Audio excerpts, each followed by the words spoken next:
Well, it's a very grey and miserable Monday. It's lunchtime for me. I'm working from home.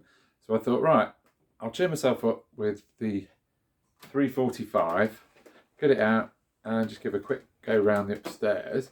Now, for this one, this is my 1984 model, which still baffles me. I have got the later style hose, so the brown plastic one. I didn't have a very good woven hose as part of my collection. I have got one that is sort of airtight, but it's kind of mangled around the end. So I've been on the lookout for a better one because I've not learned how to re-end them. And I've managed to come up with this one. So this arrived at the weekend. So we're all good at the connecting end. It's all fine. And we're all good at the hose end as well. And it's a nice sort of fairly intact hose. It's got a bit of scuffing at the end, as you always get. But perhaps if I could get some kind of magic eraser or something, I might be able to tidy that up a bit better. But pretty much in good nick. So I'm giving it a clean as best I can. Bit of polish on the brown bits, as it were. It's got a decent rubber seal, so that's quite good. So along with it, let's put that there for now.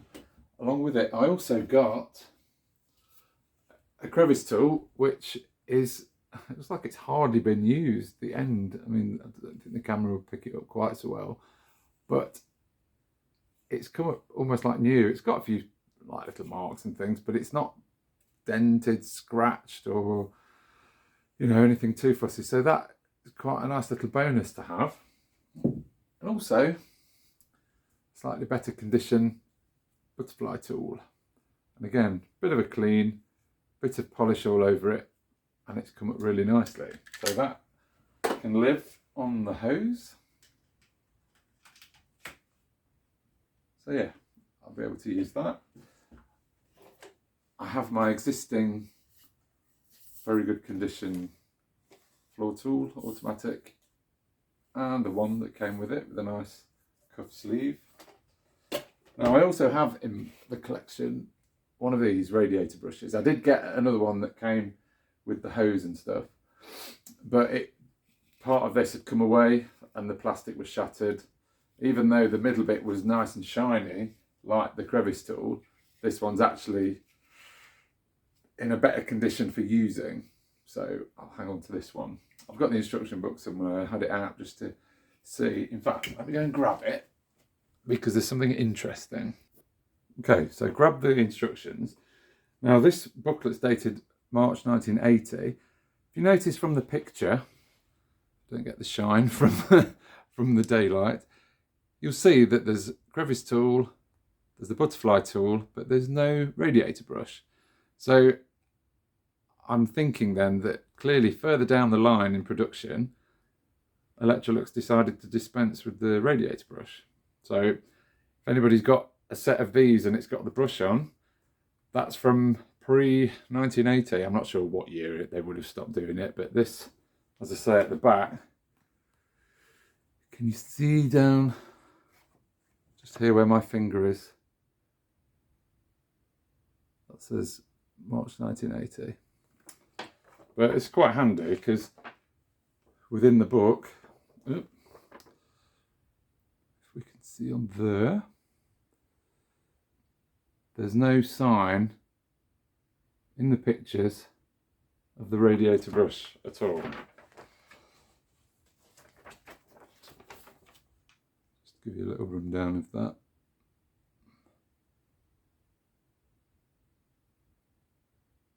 Amazes me how the ladies always get all glammed up to clean their house, whereas I'm here in scruffy t-shirt and shorts.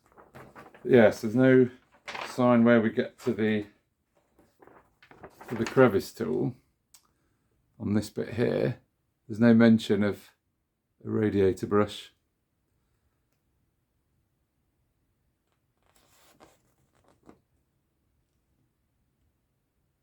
Yeah, so it's handy to have. I know how it works, so let's just for prettiness sake. Anyway, I'll get this plugged in, switched on, and I'll just give it a quick go round, just as an excuse to get it out, cheer myself up.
got such a lovely wind down, this has.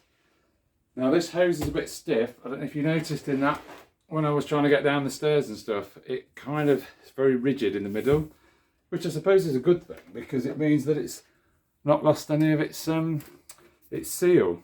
So yeah, I'm pretty pleased with this. I think it's really handy to be able to come across one in that good condition. This is great, I love it. Machine smells really nice as well because I've washed the filter. I have got some spares, but I thought I'll hand wash this. I did it in Persil biological powder, just soaked it for a bit, so you get the smell of washing powder. I've not actually put an air freshener into the housing in here. So if I just undo this, oop, we have an original bag. I've got quite a few of these now. There's not too much in there. You won't be able to see in there anyway, because it's too dark, but yeah. So I guess I could put an air freshener into that cage. Oh, it smells actually quite nice, which sounds a bit ridiculous to say about a vacuum cleaner, but it's clean. It just smells of washing and nice things. Okay, so yeah, that was fun, getting that out, giving it a good go. Nice wind down, nice and shiny. Yeah, probably the best cylinder that Electrolux ever produced. Would I be right in saying that? Personal preference, yeah, I think it probably is. Well, at least from the ones I've used. Obviously I've got my soft spot for the 302, but this trumps it in so many ways. And there's a bit of a romance involved in using it. And I don't mean in the sort of rude term of romance, as in there's something quite romantic about using something from the past that's so lovely to experience. You know, it reminds you of happier days when you had less cares in the world. Anyway, I hope you enjoyed that. I certainly did. With my lovely 345.